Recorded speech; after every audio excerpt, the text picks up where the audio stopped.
Through the years, action figures have evolved and changed. But can the same thing be said for the collectors that buy them?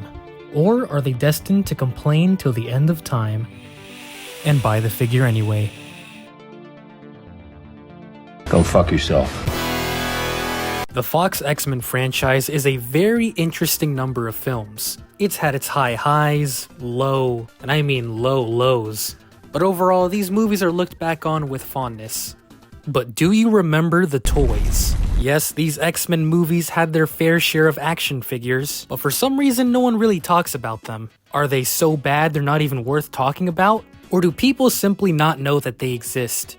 These figures aren't as popular as the Spider-Man figures or even the Fantastic Four ones, but their tale is certainly worth talking about. In fact, they're comparable to the franchise itself. And I happen to have a shit ton of them right here. So let's go ahead and get started. But first, I gotta take you back to the past with X-Men 2000.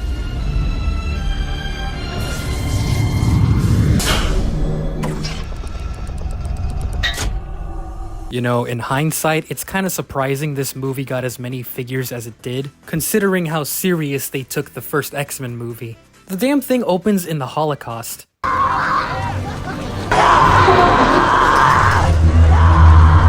Magneto's magnetic power trapped Cyclops. Gotcha! But we got figures anyway, and oh boy, did we get figures. In fact, we almost got too fucking much. Just in Series 1, we got over 13 figures. God damn. Nowadays, we're lucky to get just one figure for a new movie coming out. Series 1, we got Wolverine. 2 Wolverines, in fact. The first figure is, of course, Wolverine in his X-Men uniform. A very bad looking figure. So here's the thing about this line. It came out in the year 2000, which is notable because Marvel Legends did not exist yet. The super articulated detail sculpts we're used to today simply didn't exist back then. These figures were literally just toys to be sold to children, hence the many accessories and play features these things came with. So claw-slashing action Wolverine here has claw-slashing action. And the accessory this figure came with are these metal beams, I assume are from Magneto, which are supposed to wrap around the figure and then you use his claw-slashing action to break out of them. You know, as our first ever Hugh Jackman Wolverine figure, it's kind of amazing. And then we have Logan, which is the character only in his iconic leather jacket and jeans. Not the most exciting looking action figure for kids, but he did look like this for most of the movie, so I give it a pass. You squeeze his legs and his claws pop out. Now that's a play feature that makes sense. And the accessory this figure came with is an X-ray machine, so you press the big old X button and it reveals Wolverine's skeleton. And that Wolverine head is still as shitty as ever, but there's actually some nice paint detail all over the figure. And then we got Cyclops with light up optic blast. So what is this epic optic blast feature? There's 2 LED lights in his eyes, and he looks just as ass-tastic as the Wolverine figures. As far as the light up feature is concerned, unfortunately for Tiz here, the batteries ran out. Not a good Cyclops. One cool thing, however, is he does have the visor as well as a separate pair of ruby quartz sunglasses. You can fit these on any figure, FYI. And the fun doesn't stop there. He comes with an entirely separate Jean Grey encased in Toad's slime. Or it could be Shrek's nut, you know, who am I to say? So the idea is you fucking press the button and then pretend he shot off the slime to sort of replicate this scene from the movie. But Jean Grey was never encased in Toad's slime. It was just her mouth. So A+ for creativity, I guess. He's got these like weird legs, dude. Like why does he stand like that? So zesty. Rogue. Yes, we actually got a figure of Rogue. The likeness is kind of better than the other 2 figures, but again, that's not saying much. She actually has a real fabric scarf, and she came with a green trench coat, and as you can see, that's all that remains of her. The articulation on this figure is pretty bad. Like, it was bad before, but she doesn't even have elbow joints. However, the fact that she got a figure is a miracle. And now we have Professor X with motorized wheelchair. Yes, they made an action figure of Professor X. Literally a guy in a wheelchair. Now, how do you make that into an entertaining toy for kids? Well, you give him pullback action like what most toy cars have, except instead of a car, it's motherfucking Professor X in his wheelchair, bitch! Except, as you can see, mine doesn't work anymore. Fuck! And I don't have the figure anymore, only the chair remains. But as you can see, this is a pretty nice chair, man. It's very accurate to the one in the movie, and you don't have to use that old-ass Professor X. You can fit any figure in this thing and it'll work. Also, there's these two pegs and this magnetic piece on the back for some reason. I have no idea what this is supposed to do, so... And the figure did come with an extra Cerebro helmet. This is actually a figure I would recommend just for the accessories.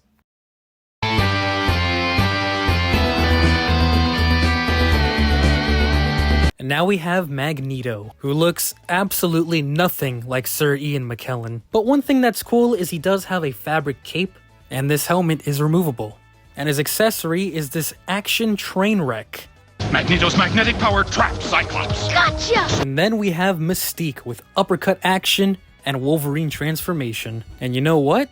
This figure doesn't look too bad. The face looks nothing like Rebecca Romaine, but all of the scales are sculpted and it looks really good. The paint and detail on this figure is actually pretty nice. I'm not sure what this pose is. Who the hell stands like that? Next time you go to the club, you gotta hit that Mystique, you know what I'm saying? This is the uppercut action, but it's more like a may I shake your hand action.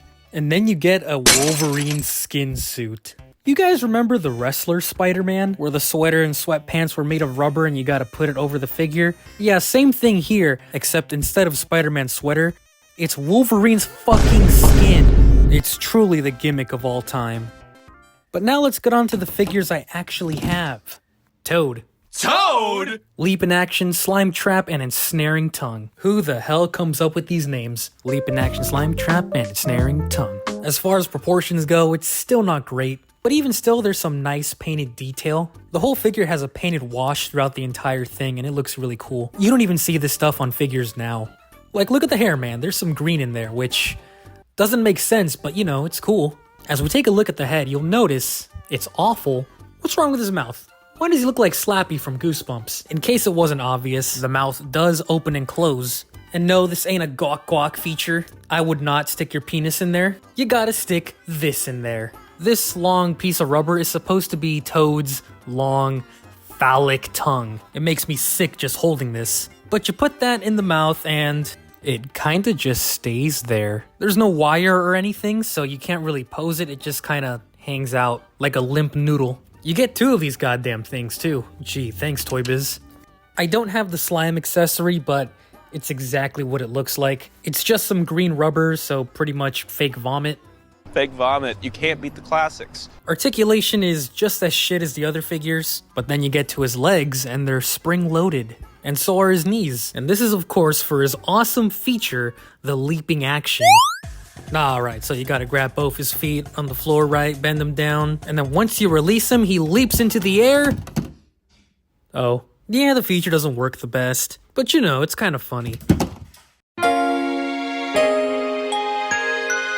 And also, fuck these ankles, you can't stand for shit. Next figure. Sabretooth with claw slashing action and knockout security guard.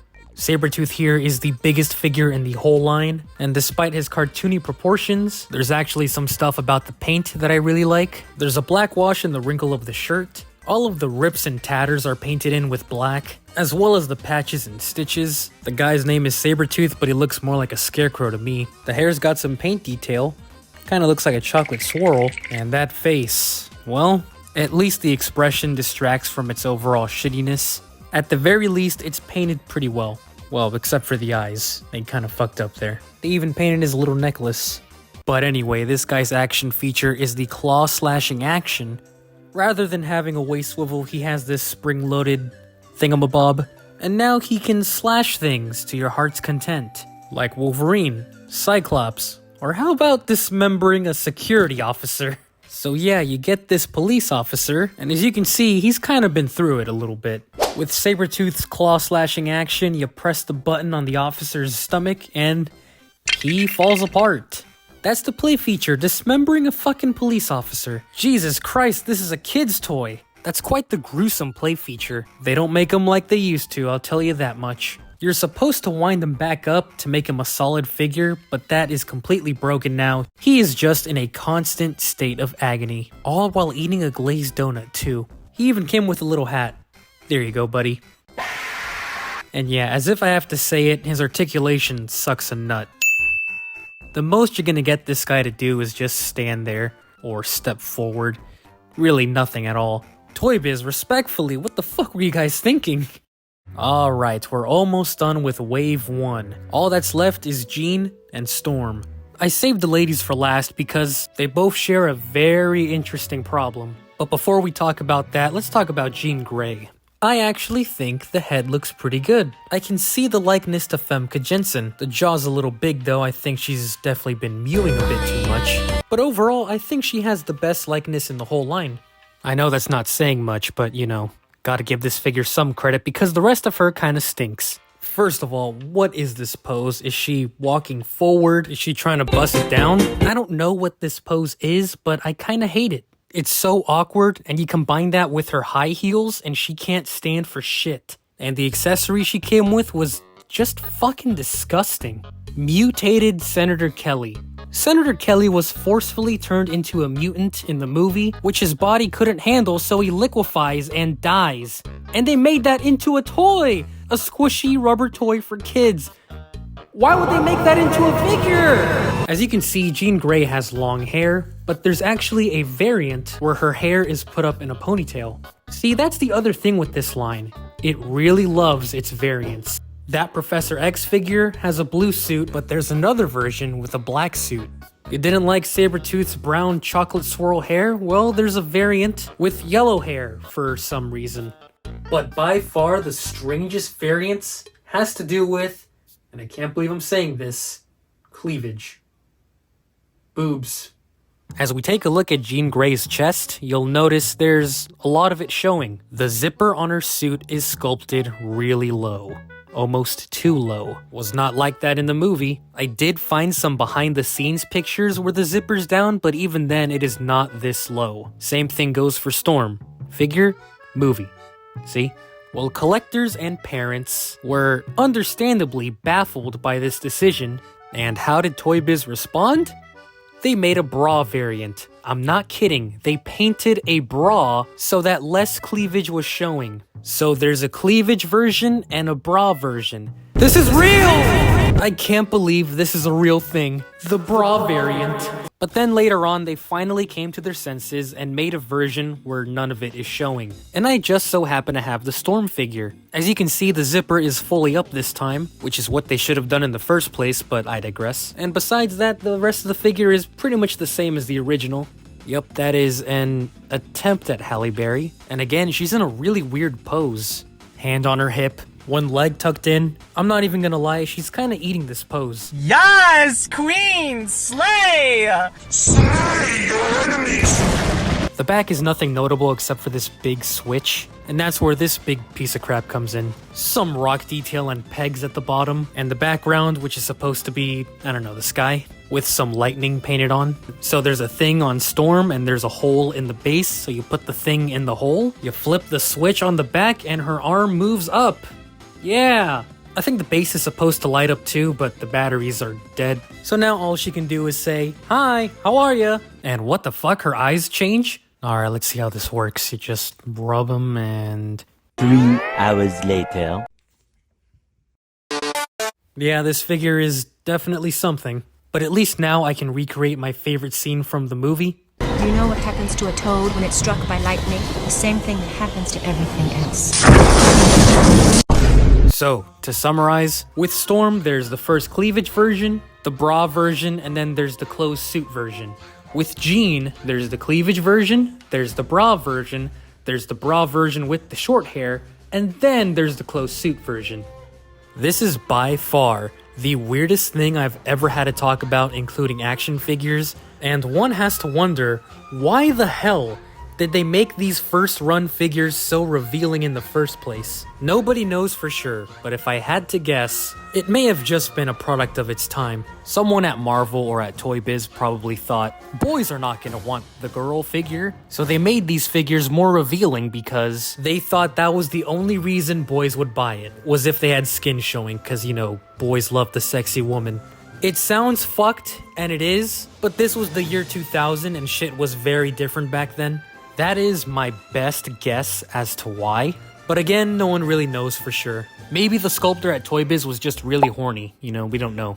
At least we don't have to deal with this ever again, and hey, they try to fix it. No boobs. And that was Wave 1, a total of 13 figures, plus its variants. We're barely done with Wave 1? Fuck.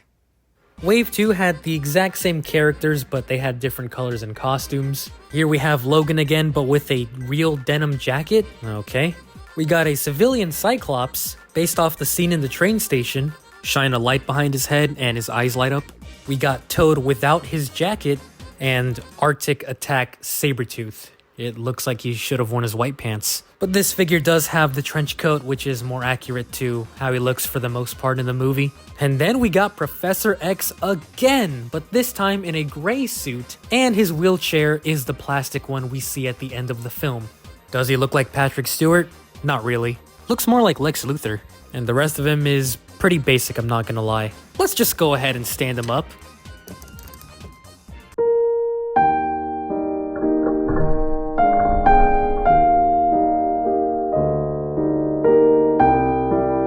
The figure can't stand? The figure can't stand! They made the legs floppy on purpose because Professor X can't walk. Is this lore accurate? And it's not just mine, they're all like that. They crippled the action figure. I can't believe it. The chair for the most part is made of clear plastic. Mostly the same as the last chair, but they actually did change the wheels. And they took away the pullback action, so you're not going to be winning any races with Professor X anymore, unfortunately. That ain't gonna stop me though. Rogue, but in her X-Men uniform. Quite surprising, as she never wore this in the first movie. She wears it in the second one, but that isn't until 2 years later. So it's actually pretty cool that we have it. The face isn't the best, but if you squint, it kinda looks like Anna Paquin. And fun fact, Rogue in the comics actually did not have a real name until this movie. Before, her name was literally just Rogue. 20 years after Rogue's first appearance, they gave her the name Anna Marie. Anna coming from the actress who played her in the movie, Anna Paquin, and Marie being her actual name in the movie. My name's Logan. Marie. Bet you didn't know that, but now you do. I'm the spider criminal facts guy now. But the costume is pretty much the standard X-Men uniform, just with some pink highlights and what looks like armored pieces on her elbows, hips, and shoulders. But once again, she's in like this pre-posed where her hips off to the left for some reason. And this figure's pretty tiny, and I'm talking smaller than the last Rogue figure. And no, there is no cleavage version because that would be weird. And that was Wave 2. Only 6 figures this time. There weren't that many variants. Oh yeah, except for the Gold Stand series. You know what the difference is? You see this X on the top of the box? It was gold. That's it. What is this, some kind of gold label? Thank you. Thank you, I'll be here all day. No, thank you. But if you thought that was it for X-Men figures, you'd be sorely mistaken. We have 2 packs. Get yourself a Logan vs. Magneto fight pack based on the fight in the train. You can get Logan vs. Rogue, where the play feature is literally stabbing Rogue in the chest. Alright, Toy Biz, calm down. And we had play sets. Wolverine with the X Cycle, Magneto's Mutant Machine, the Lady Liberty playset, which is actually pretty cool. I've seen people use this in their No Way Home displays. The X-Jet, not the Blackbird, the X-Jet. There was a 12-inch Wolverine that came with a comic Wolverine in a 2-pack. There was a 12-inch Storm that came with a comic Storm in a 2-pack. Literally just a 12-inch Magneto by himself. Fucking Toad. Toad? They made so much shit. These figures were absolutely everywhere. Join the X-Men Mutant Mania madness and collect these exciting toys. Oh, Toy Biz. As you can see, Toy Biz put a lot of effort into this line. They even boasted about the actor's name on the front of the box. Halle Berry as Storm, Hugh Jackman as Wolverine, Ian McKellen as Magneto. They must have been really proud about the actor's likeness. It's a shame the figures looked nothing like them. And yeah, these figures kinda suck. The articulation is literally almost nothing. The paint is decent, but the sculpts are pretty basic too, and a lot of the decisions they made were just outright weird. Like, come on, the boob variant, the hell were they thinking? But you know, it's stuff like that that kinda makes this line memorable. The stupid little gimmicks they came up with, we're not gonna see stuff like that nowadays. You know, like the pullback action, Professor X, the mauled police officer, or fucking Senator Kelly dying. I mean, really, it's amazing how they marketed a semi-serious movie to little kids. Unfortunately, the line didn't really take off. I mean, you can see on Storm here, it was discounted from $8.99 to only $3. And yes, this figure was from KB Toys. God, I miss them so much. If you want any of these figures, you can find them for dirt cheap. Even if you want some of them in box, it'll cost you less than like 20 bucks. There's really no demand for these figures now. This line is really worth getting only if you're an X-Men enthusiast, and that's pretty much it. But they're a nice little time capsule of what movie figures were at the time. But as you know, this is not the end of the X-Men. Things are just getting started. With the release of X2 came more X-Men movie figures, but that's a story for a different time. I know, this video already took a long time to come out, but I just had to talk about action figure boobs for like 5 minutes, so I'm pretty tired, man. But with that being said, we will continue this journey in part 2. Oh, it seems I missed one. There's a Wolverine and Sabretooth 2-pack. Well, let's go ahead and take a quick look at it. I mean, they're not that much different from their regular release. Still the same Wolverine body. Sabretooth's got his jacket, at least he's not covered in snow this time. But really, there's not that much of a— oh my goodness!